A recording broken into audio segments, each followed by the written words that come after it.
finally came in stock. Ordered one and got it in. So I've been waiting for this. New construction. It's actually my house, new construction. You can see I've been having a plate here for about, I don't know, 4 months now. So I'm gonna get this G6 Pro opened up, get it installed. Not sure if I'm gonna use the wedge yet. I may or may not. I'm gonna have to look at the angle and see. But this should be relatively straightforward. If I remember, I think we installed a box here, and I have a network drop already. I don't remember if I terminated it or not, but either way, if we didn't, we'll terminate it. So we'll get that going, see where we go. All right, let's open this up. If I can do it one-handed. Open this up and kind of see what we got. Kind of typical of their setups. Got some instructions. That's about it in there. Wow, first thing I notice is this thing is way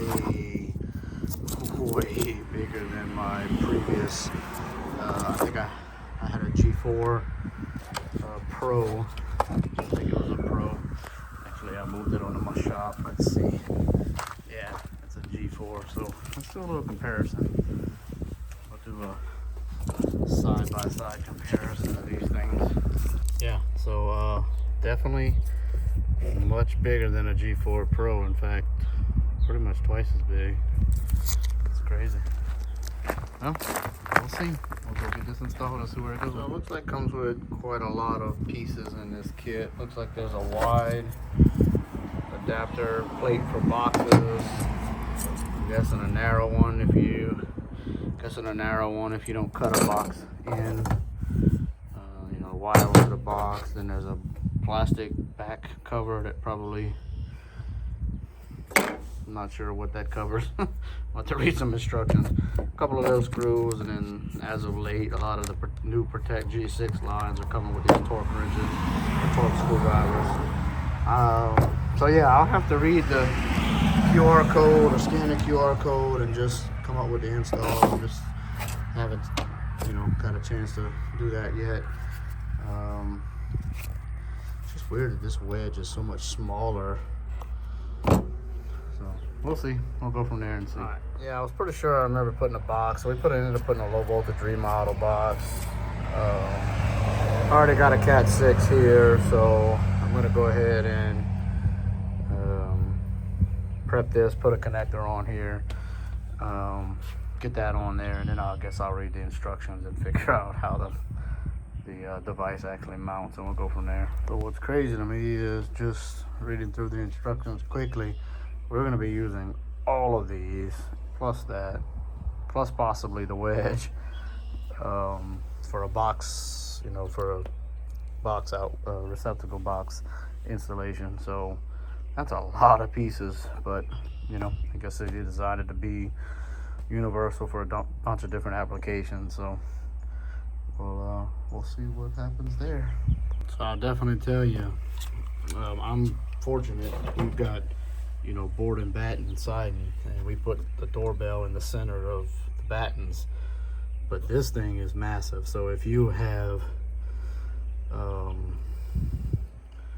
siding, hardy board, vinyl, something like that, it's going to be interesting because it's so big now. You're going to have two pieces of siding overlapping, so you may have to, if you're going to put this when you're building out your siding, you may want to get a box made in your siding, a flat box made.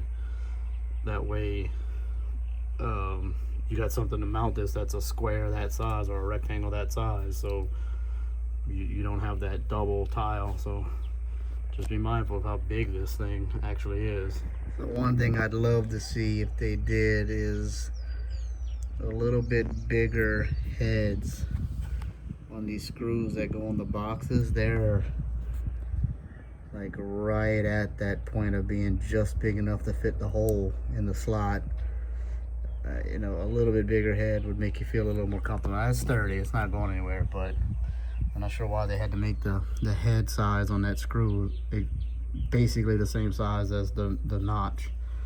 Probably a little washer under there. I don't know what the distance is, if it's going to interfere with it, but you know, either the slot needs to be a little narrow or the screw head needs to be a little wider, really, in my opinion. But that's my opinion. All right, so we got this mounted, got our connector made.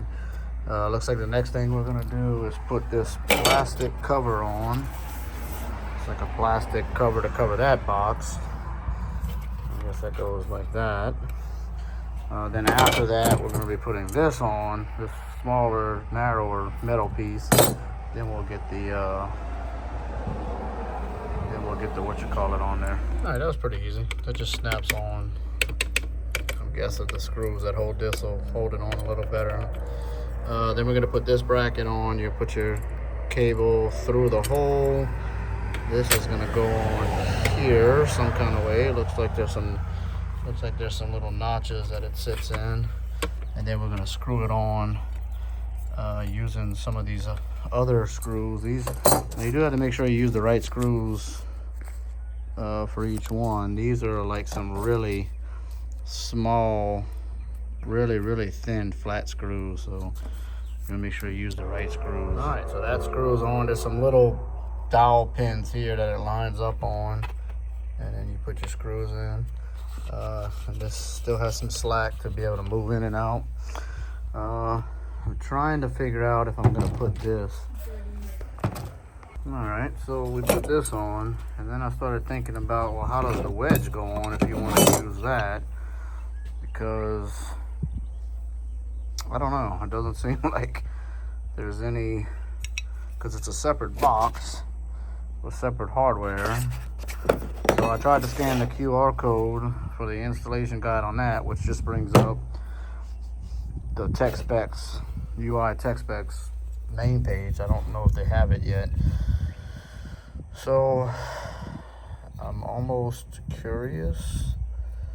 Yeah, so I have to figure this out. I'm wondering if this mounts to the back of the plate some kind of way, and then this mounts to there. So let me play around with this, try to figure this out. I'll go from there. All right, after fumbling around with this for a little while, I figured out that it doesn't go what I thought was this way. It actually faces this way. So slide your wire through. These little tabs here are the indicators. These little tabs here are the indicators to where these tabs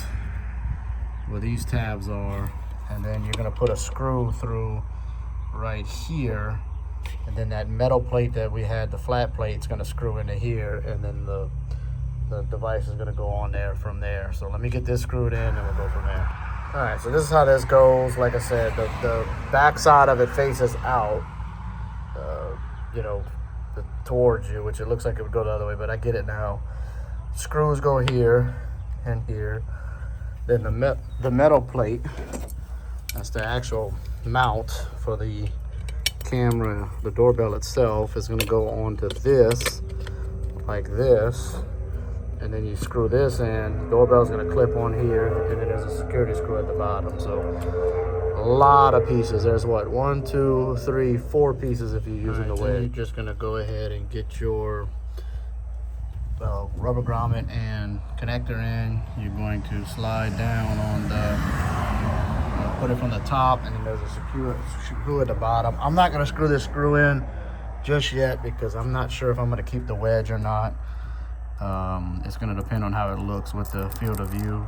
So I'm going to leave that undone for now. I'm going to get this adopted onto my controller, and then we'll take a look at it, see what it looks like. Alright, so we'll go ahead and get this added, go from there, and then we'll set it all up. It's adopted now. We'll get it set up and then we'll come back. This is what's running it. So I have a UNVR Pro that's going to be running it. So we'll see kind of how it works out. So the field of view is very weird. It's not wide, and I have it on wide as far as I can tell from the settings. So It's got a narrow field of view, a lot narrower than I thought it would. Picture quality is nice. Turn off the package cam, look at just the package. Now the package camera actually has a wider field of view than the main cam, so that's very interesting. I'm guessing the height. If I were to do this again, now knowing how tall this thing is, I would lower the doorbell, the height on the door. That way I could see more of the bottom and not be looking at my porch primarily. Because 20% of the frame is just the porch. So I would lower that down to get to where the top of it would be up here somewhere, because I'm going to be looking at the sky for most of it, and I don't know of a way that you can lower that. But it'll definitely see if someone walks up to my front door. My front door is right here, right? So we'll see if somebody walks up to my front door for sure. We'll do that. We'll test it out. We'll go walk up to it, see what it does, see what we can see, etc., and then go from there. So just for reference, the button itself is right at 48 inches. The camera is close to 54. If I were to do this again, I'd probably have the camera down at about 48. Because like I said, I'm getting most of the porch, the ceiling of my porch than anything, because this thing is so long. Probably ideally closer to have the camera closer to maybe your deadbolt size would probably make it a little closer to not just grabbing the top of your porch. But really, that's to each his own and what you're trying to accomplish. But overall, it grabs everything on my front porch, so it's massive. It's a pretty big doorbell, and I mean, I understand that it's a cross between the access and the doorbell lines, so it kind of has to fit both situations. So but we'll continue to play around with it, look at the footage, see how it works, and then we'll go from there. I'm slightly confused about wide aspect ratio versus high frame rate. So wide aspect ratio, if you hover over it, says it's 3:4 aspect, 12 megapixels, 20 frames per second. So you get a higher resolution, less frames per second, but 3:4 isn't, in my opinion, a wide aspect ratio. So I don't know why it's labeled that. And then high frame rate is a 9:16 aspect ratio, which to me would be a wide aspect ratio. But obviously you lower your resolution and increase your frame rate. So 8 megapixels and 30 frames per second. I don't understand. It seems weird to me. So I don't know. We'll have to play around with it some more and try to discern from that, because the playback in either mode looks exactly the same. I don't see any difference in the frame resolution. And the camera has to restart, so I'll have to restart it and then come back and try to see if there's a difference in the frame ratio, but I don't really see anything different. So we'll try it out. We'll play around with it some more, see what we got. So as far as the playback, it's pretty good. It's very similar to my previous doorbell camera. So you can see my daughter playing around in front of it, just walking by it. It easily recognized the AI event. So the face AI recognition software is working fine. So yeah, it seems to be working like a doorbell camera at this point. Nighttime images look pretty good. I mean, the glares from my phone, doing the film on the screen, but you can see I have, my outside porch lights are on, so they're kind of helping with some lighting, and it's kind of making some funny colors, but overall the image is pretty clear for nighttime. Overall, finally glad that they got these things in stock. I was able to get one, get it installed. We'll over the next coming days we'll play around with it, see how the AI alerts go, set up the triggers, set up the smart zones, things like that, and just kind of you know, see real world usage and how it works. If there's anything interesting on that, I'll post some stuff about that. But really, just you know, overall, glad to finally have it installed.